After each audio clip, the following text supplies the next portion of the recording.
domingo, no, el sábado, en la noche en Francia, ganó el París la Champions. Ustedes vieron, supongo que ese partido lo vieron por penales.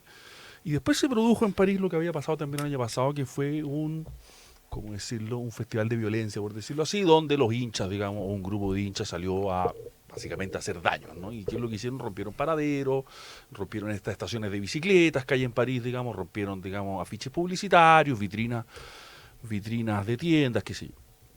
Y por tanto, el gobierno, que es un gobierno que uno podría calificar de centro liberal o de centro derecha liberal, en fin, tampoco me quiero meter en esa calificación, pero que no es un gobierno en ningún caso de una derecha dura, sino más bien de una centro derecha extraordinariamente liberal, y adivinen lo que propuso. Propuso quitarle prestaciones sociales a aquellos que rompen, digamos, a los violentos, a los vándalos, ¿no? Prestaciones sociales directamente, o sea, porque ustedes saben que el Estado de Bienestar francés es bastante más generoso que el chileno y por tanto quitarle prestaciones sociales porque no tenemos por qué pagar, dijo la portavoz del gobierno, no tenemos por qué pagar nosotros, digamos, las prestaciones sociales de la gente que anda rompiendo la ciudad. O sea, no estaban escuchando ya. No estaban escuchando. Ya. ¿Y por qué me encuentro interesante esta discusión, que es más o menos paralela a la que hay en Chile, aunque tiene diferencias, digamos, pero es más o menos paralela a la que hay en Chile?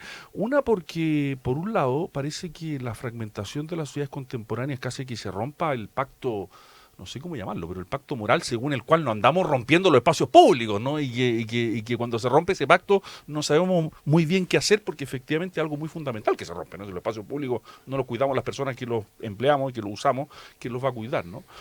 Y enseguida no sabemos muy bien qué hacer, porque obviamente el gobierno propuso esto, pero luego se generó una discusión muy parecida a la que hay en Chile respecto de que esto sería un sesgo clasista, porque la persona que no recibe prestaciones sociales no tendría ninguna sanción, y por supuesto va a haber aquí problemas jurídicos porque no es claro que esto sea constitucional, que sea respetuoso de la libertad y los derechos de las personas. Muchas prestaciones sociales tienen que ver con los hijos de esas personas y por tanto porque están afectando a los hijos. Por tanto, la discusión es muy parecida en ese sentido, pero me interesaba ver cómo nuestra discusión es tan provinciana, muchas veces entender que esto es un problema global, que los países no saben bien cómo resolver. Es evidente que hay una tensión, que es muy raro que la gente que rompe los espacios públicos no sufra mayor sanción, digamos, pero que es muy difícil saber qué sanción y cómo sanción darle dentro del cuadro jurídico actual, digamos.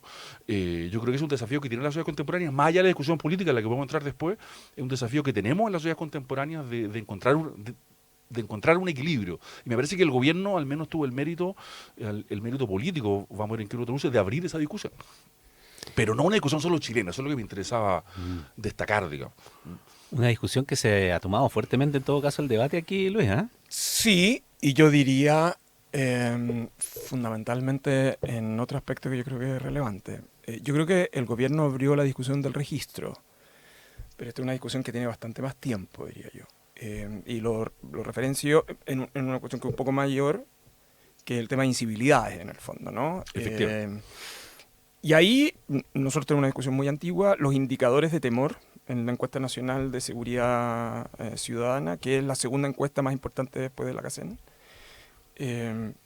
viene arrojándose muchísimo tiempo que el tema de incivilidades, que está vinculado a conductas que alteran severamente el espacio público, entre otras donde está beber en la vía pública, ruidos molestos, destruir el mobiliario público, generan altos índices de temor en el país.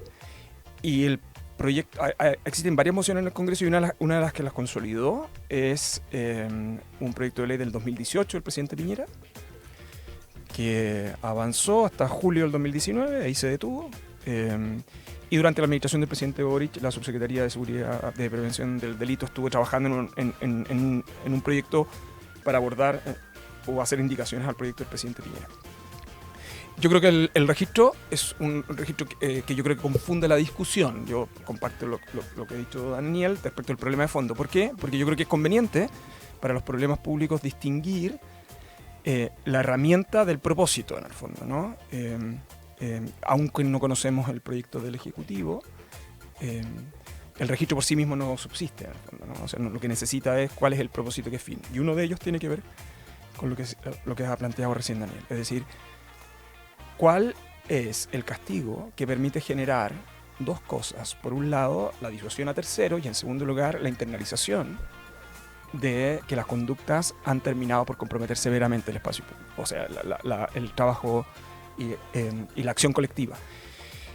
Y ahí tú tienes desde multas y las probabilidades que tú puedas pagar esas multas son muy bajas dependiendo del número de personas, o de actividades o cumplimientos a favor de la comunidad. Servicio cívico. Y para eso tú necesitas tener muy claro que el problema no es lo simbólico, sino que la eficacia de ese sistema. Y eso es quién sanciona, con qué procedimiento y con qué oportunidad.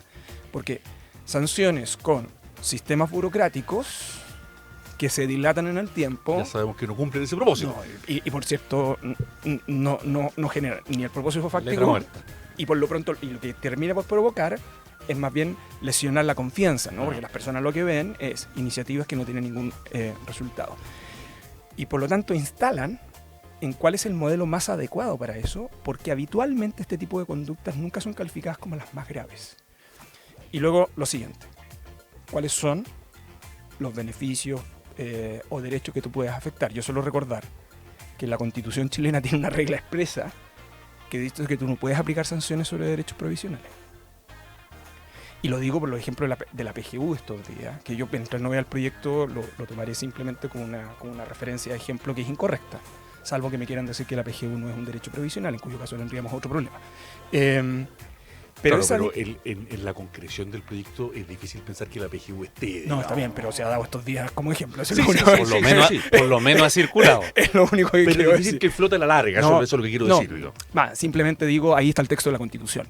Pero sí, yo creo que el punto que planteaba Daniel, a propósito de lo ocurrido tras el partido, demuestra lo difícil que es para los países abordar situaciones que tienen estas características y que habitualmente no nos miramos con aquellas situaciones más graves, ¿no? Bueno, de esto y más seguimos conversando en el próximo bloque hoy día con nuestros columnistas Luis Cordero y Daniel Mansuy en jornada de día viernes.